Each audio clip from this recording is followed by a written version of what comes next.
All right, in this tutorial, I'm going to show you how to use the Loft tool. This can create some pretty cool shapes once you get pretty good at it. For this one, I'm going to use the top one just because we're going to be lofting up, and so I just want it going vertically. Makes it a little bit easier to see it since the top is, we're lofting up here. Excuse me. So I'm going to go ahead and start a sketch on my top plane this time. And I'm going to go ahead and make just a square here. So I'm going to do a 5 by 5. All right. And so I have my 5 by 5 plane. And on the rectangle here on the plane, I'm going to go ahead and finish that sketch. And so I've created my first sketch here, right? And so the idea of loft is you're going to loft this shape up to another shape.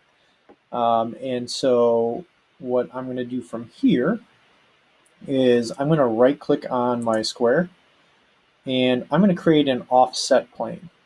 Okay, so when I click offset plane, this pops up and I'm going to make this, let's just choose it to be 5 inches away from my other plane. Notice the arrow in the direction it's pointing. You can always switch the direction as well. So I'm going to loft it up to another shape. So here is my new plane that I can sketch on. So I'm going to create a sketch on here, and just to keep it simple, and I'm going to change my view so I can look at it from the top. I'm going to create another square up here, and I'm just going to make this 1 by 1. It'll make the math really easy. Okay.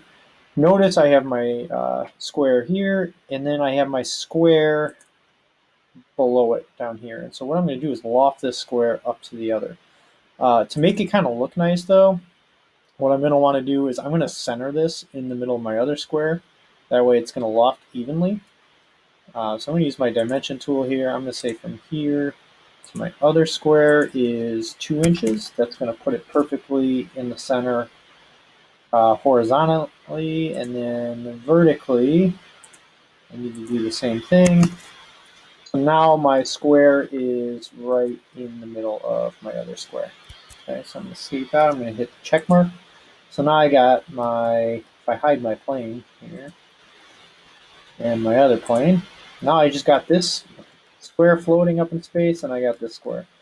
Now the loft tool is located right here. Okay, so I'm going to go ahead and click on loft. I'm going to select my first profile. I'm going to select my next profile. You'll see that extrudes into the other shape. I like how that looks, so I can just go ahead and hit the check mark. And there I have my shape. And that is the loft tool.